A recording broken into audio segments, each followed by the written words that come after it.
که ستاسو خوښی نو نن به لږ د دې مرکز نه شروع کړو ځکه چې نن دا تقریبا دویمه ورځ ده که درېیمه ورځ ده حکومت یو فیصله کړې ده د تیلو په حواله باندې نو داسې فیصله یې کړې ده چې زه نه یم خبر چې دا دي دا دومره عقل د کوم ځای نه پیدا کړی دی ځکه چې اول به د تیلو دا قیمت مقرر کېده میاشت کې یو ځل یاد هم شي میاشت کې به یو ځل د تیلو قیمت مقرر شو بیا دی وی چې نه میاشت نه 2 هفتې پس به د تیلو قیمت مقرر و نو بیا 2 هفتې پس د تیلو قیمت مقرر کول شروع بیا یې وی چې یاره دا 2 هفتې هم ټیک نه دي نو اوس به مونږ یو هفته پس قیمتونه مقرر نو یو هفته پس قیمت مقرر کېدل شروع کړل بیا وی چې اوس دا یو هفته هم ټیک نه ده اوس به مونږ روزانه د تیلو قیمت مقرر خدای دې خیر پېښ کړي هسې نه چې د دې نه پس بله فیصله وکړي چې د سهار بانک سره به یو قیمت وي د ماسپښین مونځ سره به دویم قیمت راځي مازدیګر سره به بیا دریم قیمت وي د ماښام مونځ سره به څلورم قیمت راوځي او د ماسخوتن د مونځ نه پس به پنځم قیمت مقرر کېږي دا څومره لوی ظلم دی او دا خندا د خلکو دا د تیلو په مد کې چې کوم د خلکو سره په انصافي کېږي یو ظلم چې تیل کله جنگ څه وخت لپاره بند شو تیل ارزان شو په بین الاقوامي مارکیټ کې نو دا یاران 2 هفتو پورې اوده پراته دې قیمتونه نه کمول او چې دوباره جنگ شروع شو اول ته روپۍ تیل ګران شي نو دې دلته 3 روپۍ ګران تاسو خپل د بجلی بل راواله او په بجلی په بل کې تاسو وګورئ چې څو قسمه ټیکسونه په تاسو باندې لګیدل انکم ټیکس سنټرل ایکسایز ډیوټي ایڈوانس انکم ټیکس فکس چارجز بڑا ټیکسونه ما ورن سوابه کې خبرو پرو زه دلته بیا وکم او زه کولاو زکه کول شم زکه چې شکر الحمدلله زه فارم 47 والا نیم زه فارم 47 والا نیم زه د غلا په لارې اسمبلی ته نیم تللی په ما نه چا احسان او مهرباني نشته لکه چې څنګه دا موجوده دي پښتونخوا کې بجلی پیدا کیږي او موږ په اوبو باندې ارزانه بجلی پیدا کوو او چې بیا موږ وایو چې یاره د موږ دا بجلی ارزانه ده موږ یې ولې ګرانه راکوئ نو دا بجلی ته ستاسو نه ده ټول پاکستان ده چې موږ ورته وایو چې دا زموږ بجلی ده نو دا دلته دومره لوډ شیډینګ ولې کېږي وي تاسو د بجلی غلا کوئ نو بیا ته موږ یو تپوس کوو چې دا بجلی د ټول پاکستان ده نو دا وړه بیا تش د پنجاب ولې دي دا غله بیا د پنجاب ولې ده چې په بجلی باندې د ټول پاکستان حق دی او په ګیس باندې د ټول پاکستان حق دی په قول ستا نو اول خو به په دې کې لږ ترمیم کوو ځکه چې آئین دا وایي قانون دا وایي اصول دا دي چې په کومه علاقه کې پیدا کېږي لومبنی اختیار او حق پې د هغې خلکو دی که زمونږ اختیار راغی او زمونږ وخت راغی په دې به لومبنی حق او اختیار د پښتنو بیا به پې درولو او بیا بجلی زما ته وایې چې د ټول ملک ده او چې کله زما په صوبه کې وړني او غلني نو بیا ته وایې نه دا اول د پنجاب دی او بیا د پښتنو ناروا ظلم او بې انصافي نن د دې صوبې سره لګیا دی مرکزي حکومت په حساب کتاب کې زما په خیال چې نه پښتانه شته او نه پښتونخوا صوبه شته او بیا زه خپلو ملګرو ته وایم بالخصوص زه خپلو کشرانو او خپلو ځوانانو ته وایم دا خبره تاسو لپاره کوم زما لپاره هم او ستاسو لپاره مونږ یې د حکومت نه بار کړو چې مونږ خاموشه شو مونږ یې د اسمبلو نه بار کړو چې مونږ خاموشه شو مونږ باندې د پارلمنت دروازې بند کړې چې مونږ د پښتون خبره پرېږدو نو آیا تاسو دې ته تیار یې ځکه چې مونږ ته خو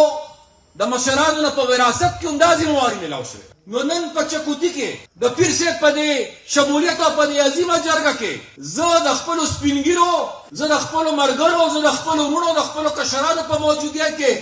دا برملا اعلان کوم چې که حکومت ته مې پرېږدي او که مې نه پرېږدي که اسمبلی ته مې پرېږدي او که مې نه پرېږدي که په ووټ کامیابېږم او په نه کامیابېږم خو د پښتون خبره مې کړې ده د پښتون خبره به کوم او چې څو ژوند یم د پښتونخوا د پښتون خبره به کوم او بیا له خیره په دې خپله صوبه به لږ نظر واچو ما پرون نابل ورځ یو خبر د نظره تیر شو وی په 15 اګست باندې په پېښور کې جلسه ده کېدای شي تاسو هم دا خبره د نظره تیر شي په 15 تاریخ د روانې میاشت په پېښور کې جلسه ده او هغې کې به د عمران خان د رهایۍ لپاره بنیادي فیصلې کړي د عمران خان کله ګرفتار شوی دی 3 کاله وشو په دې 15 تاریخ به 3 کاله پوره شي هغه 3 کاله داسې په جیل کې دی دی یارانو 3 کاله مخکې د هغه په نوم ووټ اخیستی دا ووټ دی له خلکو ورکړی و که دا ووټ یې ولې د عمران خان په نوم ورکړی 3 کاله مخکې خلکو ته وایي چې عمران خان به رها کړو ووټ راکړې 3 کاله وشو عمران خان جیل کې دی او هغه په پنډۍ کې قید دی او دی به په پېښور کې جلسه کوي او په هغې کې به فیصله کوي چې عمران خان به څنګه رها کړو سوچ وکړئ تاسو دا د سوچ خبره ده او پکار دی چې د پی ټي آی کارکن په دې سوچ وکړي چې چا ووټ ورکړی دی هغې دې پې سوچ وکړي چې د چا لپاره یې ته ووټ غوښتی و هغه نن هم جیل کې دی او نن هم دې احتجاج چېرته کوي په دې صوبه کې یار وره دلته سره احتجاج کوئ عمران خان رها کول غواړئ ایمان تیر کې پنډۍ کې احتجاج وکړئ پنجاب کې احتجاج وکړئ پښتنو خو ووټ درکړی دی 14 کاله ناصر دلته حکومت دی دلته ماته جلسې مه کوئ دلته ماته روډونه مه بندوئ دلته ماته احتجاجونه مه کوئ دلته که کوئ ماته یونیورسټۍ جوړ کړئ ماته کالجونه جوړ کړئ ماته سړکونه جوړ کړئ دې بچو له روزګار ورکړئ دلته موږ ته د احتجاج ضرورت نشته حکومتونه احتجاج نه کوي حکومتونه خدمت کوي دا ماشومان خو یا ډېر واړو او بعضې پیدا نو چې کله زه حکومت کوم دا چې ډېر ماشومان خو چې زه هغه 15 کاله حکومت کوم او تاسو کې د چا یاد شي نو ما هغه وخت احتجاج کو او که ما د دې خاورې خدمت کو ما هغه وخت احتجاجي جلسې کولې که ما یونیورسټۍ جوړولې ما هغه وخت روډونه بندول که ما کالجونه جوړول ما هغه وخت موټروې بندوله او که ما تاسو نه د ریسکیو 112 د امبولانسو بندوبست کو دا ډېره د افسوس خبره ده چې 14 کاله داسې د دې حکومت دی او 14 کاله کې نن هم حالات دا دي چې د پښتنو امن نصیب نشو د پښتنو په خاوره نن هم دهشتګردي او بدامني ده 14 کاله داسې د دې حکومت دی زمونږ د هسپتالونو حالات نن هم خراب دي 14 کاله داسې د دې حکومت دی یونیورسټو سره نن د خپل تنخواګانو لپاره پیسې نشته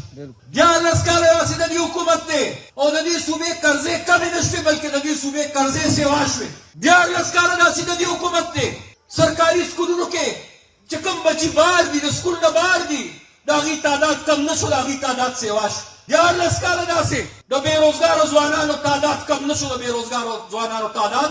سیوا شو 14 کاله داسې د مردان هسپتال منصوبه نیمګړې پرته ده 14 کاله داسې دا بجلي وه صدر صاحب وی دا بجلی دا ماوینا دا بجلی وه او دا اوس جنریټر دی دا جنریټر دی 14 کاله داسې سوچ وکړئ او دا سوچ دې پښتانو کې چې 14 کاله یې پښتنو له امن ورنه کړ روزګار یې ورنه کړ ترقي یې ورنه کړه د پښتنو حق یې ونه ګټه خپل لیډر یې راخلاص نه کړ ای رهایي خو لویه خبره څومره وخت شو چې د صوبې وزیر اعلی د خپل لیډر سره ملاقات نشي کولی او ما ته دلته احتجاج کوي ما ته دلته سړکونه بندوي نو لہذا نن که زه میدان ته راوتی یم او نن که تاسو دې میدان ته راوتی نو دا وضاحت ضروري ګڼم چې زما او ستاسو بنیادي غرض او مقصد دا نه دی چې واپس اسمبلی ته تلل غواړو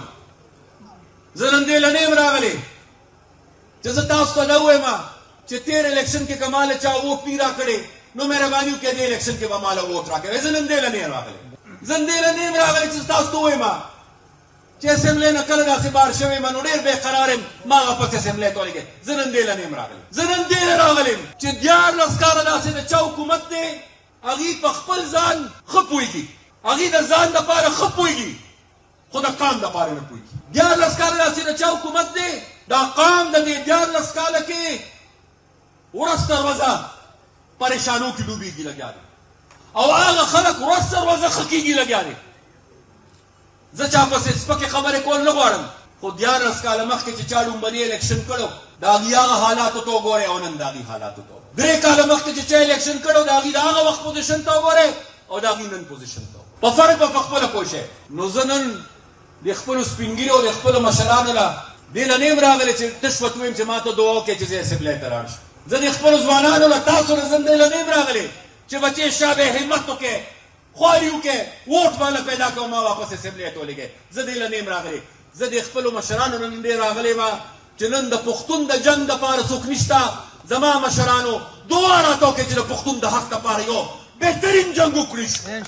او زه نن د خپلو کشرانو نه راغلیم د ظلمو نه راغلیم چې د پښتنو د امن دپاره د پښتنو د تعلیم دپاره د پښتنو د صحت د جدید سهولتونو دپاره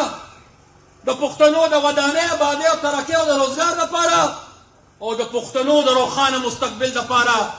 نن په دې میدان کې څوک نشته. زه نن دې نه راغلیم چې دې میدان ته به شریک کوزیږو او د پښتون د حق جنګ به کوو په شریکه انشاءالله. مونږ چې دا جرګې کوو دا د دې غرض دپاره، مونږ چې ځان له نوي ملګري ګورو دا د دې غرض دپاره، مونږ چې ځوانان منظم کوو دا د دې غرض دپاره، مونږ چې عوامي رابطې کوو دا د دې غرض دپاره. او انشاءالله زما قوي یقین دا دی شپه که هر څومره موږدی او هر څومره توره تیارۍ خو دا د الله نظام دی چې هغه شپه ختمیږي. دا تورې تیارې به هم ختمې شي، دا تورې تیارې به هم ختمېږي. دا د پښتنو په نصیب کې چې کومې تورې تیارې دي دا به یوه ورځ سړی الله تعالی ختموي انشاءالله که خیر انشاءالله. تش مونږ به همت کوو، مونږ به کوشش کوو او انشاءالله دا به یقیني کوو چې د پښتنو په نصیب کې تورې تیارې نه بلکې د آبادۍ د ودانۍ او د ترقۍ یو ځلې بیا رڼاګانې وي او د پښتنو خدمت وشي انشاءالله.